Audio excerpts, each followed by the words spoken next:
본문을 통해서 사명에 관한 말씀을 나누고자 합니다. 말씀 제목도 주 예수께 받은 사명으로 정해 보았습니다. 본문은 바울이 3차 전도 여행을 마치기 전에 에베소를 방문하고 싶었는데 시간이 없어서 에베소를 방문하지 못하고 또 에베소 교회에 대한 소식을 듣고 싶어서 에베소 교회의 장로님들을 자신이 있는 밀레도에 오시도록 요청을 하였습니다. 그리고 그곳에서 대화를 하면서 사도 바울이 지금 심정이 어떤지, 마음이 어떠한지, 앞으로 향후 자신의 전도 계획이 어떤지 나누는 중에 일부가 오늘 본문 말씀이 되겠습니다. 그래서 오늘 본문 말씀을 다시 한번 천천히 읽어 보시면 좋겠습니다. 시작. 내가 달려갈 길과 주 예수께 받은 사명 곧 하나님의 은혜의 복음을 증언하는 일을 마치려 하면은 나의 생명조차 조금도 귀한 것으로 여기지 아니하노라. 아멘. 사도 바울이 지금 이러한 내용을 쓰지만 사람의 생명과 죽음에 대한 언급이 있죠. 그러니까 이 말을 할 때 사도 바울의 그 마음이 어떻겠습니까? 자신이 죽을 날이 얼마 안 남은 것을 알고 있었습니다. 그리고 예언을 그렇게 받았습니다. 그럼에도 불구하고 자신은 죽는 한이 있더라도 하나님께 받은 그 은혜의 복음을 증거하는 일을 하기 위해서는 나의 생명을 조금도 귀하게 여기지 않겠다. 이렇게 말할 때 사도 바울의 목소리가 떨리지 않았겠습니까? 그리고 그 떨리는 목소리 가운데 굳은 결의가 있는 것을 우리는 느낄 수가 있습니다. 바울은 사명이 오늘 무엇이라고 말씀하고 있습니까? 자기가 하나님께 받은 사명이 무엇이라고 말하고 있습니까?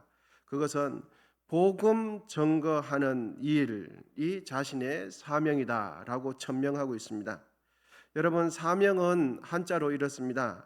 부르심 사자에다가 목숨 명자를 사용합니다. 그러니까 사명이라는 것은 자신의 부르심을 위해서 자신의 목숨까지 걸고 하는 일이 사명입니다.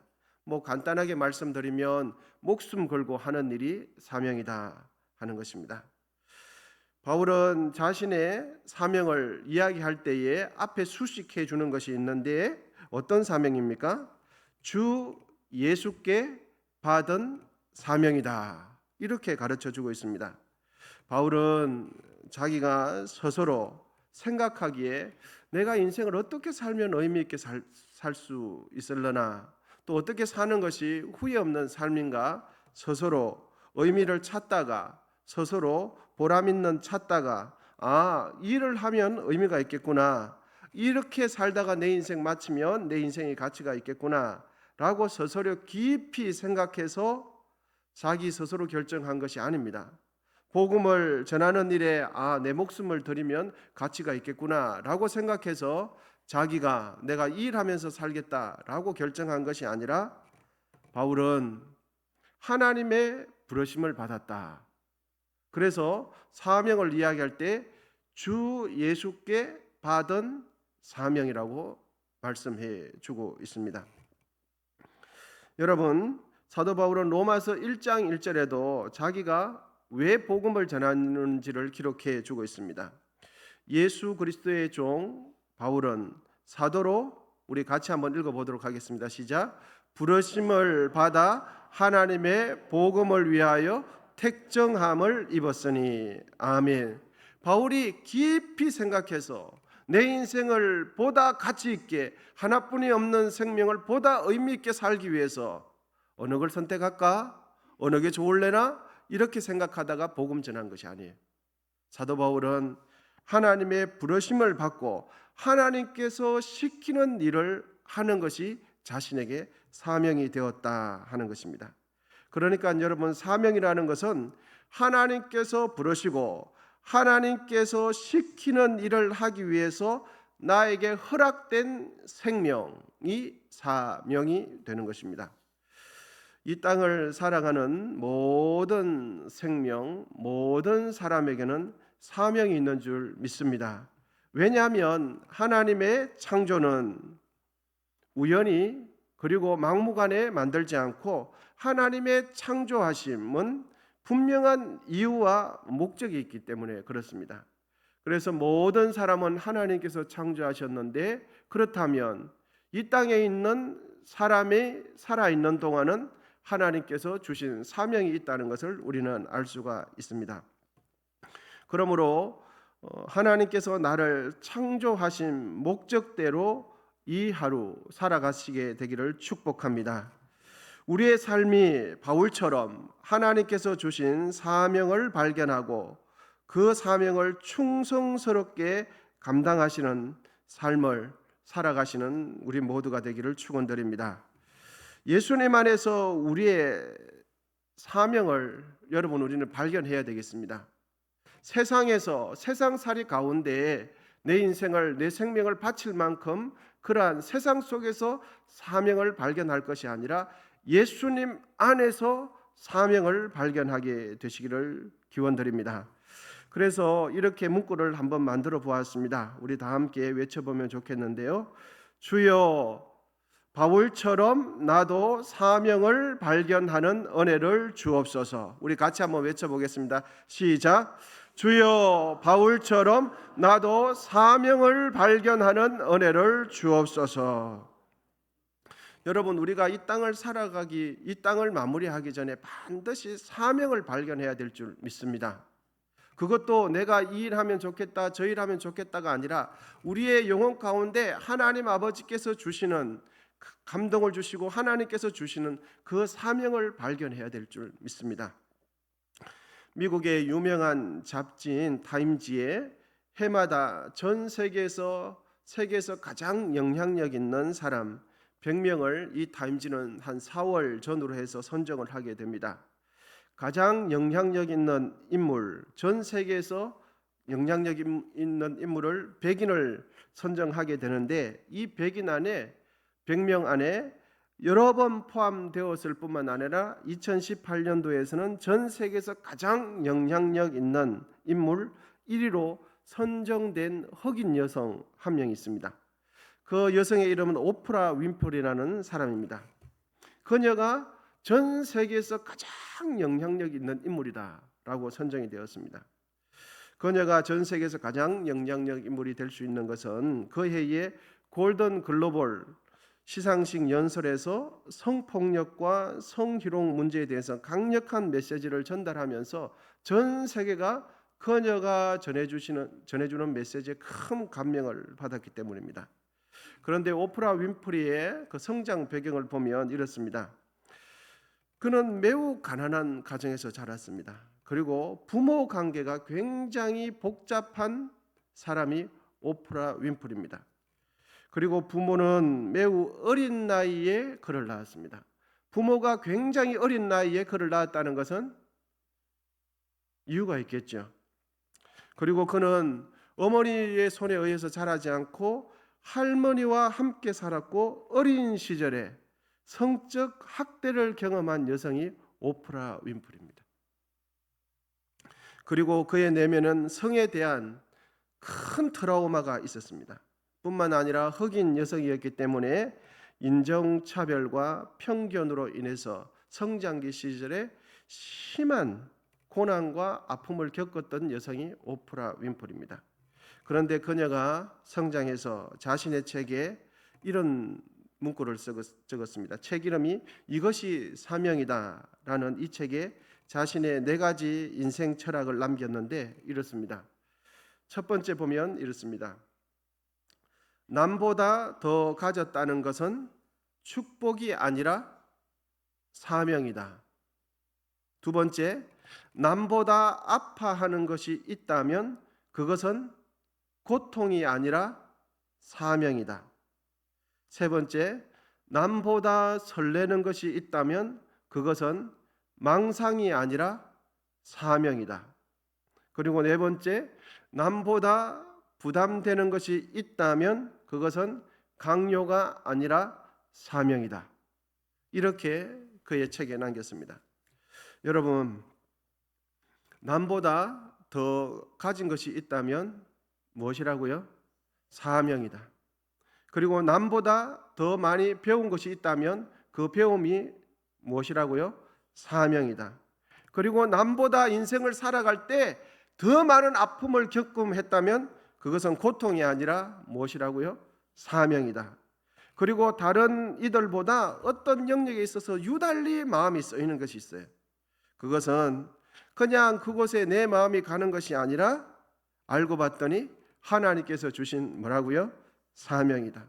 어느 누구도 나에게 부담 주지 않는데 자꾸만 내 마음속에 기도를 자꾸 하거나 어떤 마음을 할 때마다 자꾸만 마음의 눈에 밟히는 것이 있다면 그것은 강요가 아니라 무엇이라고요? 사명이다. 여러분, 그런 것이 있다면 그것은 하나님께서 우리에게 주신 사명일 가능성이 대단히 높습니다. 왜냐하면 빌립보서 2장 13절에 있는 말씀처럼 하나님은 자기의 기쁘신 뜻을 위하여 우리 마음속에 무엇을 두고 행하십니까? 마음의 소원을 두고 행하십니다. 이러한 맥락을 봤을 때 우리 마음속에 선한 마음 어떤 부분이 누가 강요하지 않는데 자꾸만 눈에 들어오는 거예요. 자꾸만 저것이 눈에 들어와요. 저것이 자꾸만 신경이 쓰이는 거예요. 하나님께서 우리 마음에 자원하는 마음을 두고 우리 마음속에 동기부여를 주시면서 그 일을 행하도록 하는 것이죠. 다른 사람들에게는 잘 안 보여요. 다른 사람들에게는 눈에 잘 띄지 않아요. 다른 사람들은 대수롭지 않게 넘어가는데 내 마음속에는 그것을 꼭 내가 해야만 할 것 같아. 이런 것들은 하나님께서 우리에게 주시는 부르심이요 우리에게 주시는 사명일 가능성이 대단히 많습니다. 여러분, 사명을 감당하기에 늦은 때는 없습니다. 사명을 감당하기에 늦은 나이는 없습니다. 할렐루야. 아직도 늦지 않았습니다. 연세가 60이 되시고 70이 되시고 80이 되셨습니까? 아직도 늦지 않았습니다. 여러분, 이 세상을 떠나기 전까지 나에게 생명이 있는 동안에는 무엇이 있을까요? 사명이 있는 것을 믿으시기를 축복합니다. 그래서 우리는 생각할 때에 젊었을 때 사명 감당했다, 과거형으로 끝납니다. 내가 과거에 열심히 했었지, 그때 사명감이 투철했지, 이렇게 과거형으로 끝나요. 다른 사람들에게 이야기할 때 듣기 좋은 이야기로 끝납니다. 그렇지 않습니다. 하나님께서는 우리 모두에게 생명을 주셨다는 것은 그 생명은 무엇이 있다고요? 사명이 있다는 거예요. 그래서 연세가 드셔도 무엇이 있습니까? 여전히 사명이 있다는 것을 믿으시기를 축복합니다. 그래서 이렇게 한번 외쳐보겠습니다. 나에게는 사명이 있다. 시작. 옆에 분에게 한번 이야기 한번 하겠습니다. 시작. 나에게는 사명이 있습니다. 여러분, 조금 앞에 수식어를 조금 붙여서 이래 봬도 나에게 사명이 있다, 이렇게 한번 해보겠습니다. 시작. 이래 봬도. 여러분, 맞습니다. 우리는 한국 교회가 여러 가지 어려움을 겪고 난 뒤에 마치 사명이 없는 것처럼 생각되어집니다. 그리고 이런저런 상황을 겪으면서 사명이 사라진 것처럼 생각이 되어져요. 무엇을 어떻게 해야 되는지, 그리고 나는 지금 나이가 많이 들었고 몸도 약하고 이런저런 것도 갖춘 게 없는데, 그렇지 않습니다. 여러분, 살아있는 동안 무엇이 있다고요? 사명이 있습니다.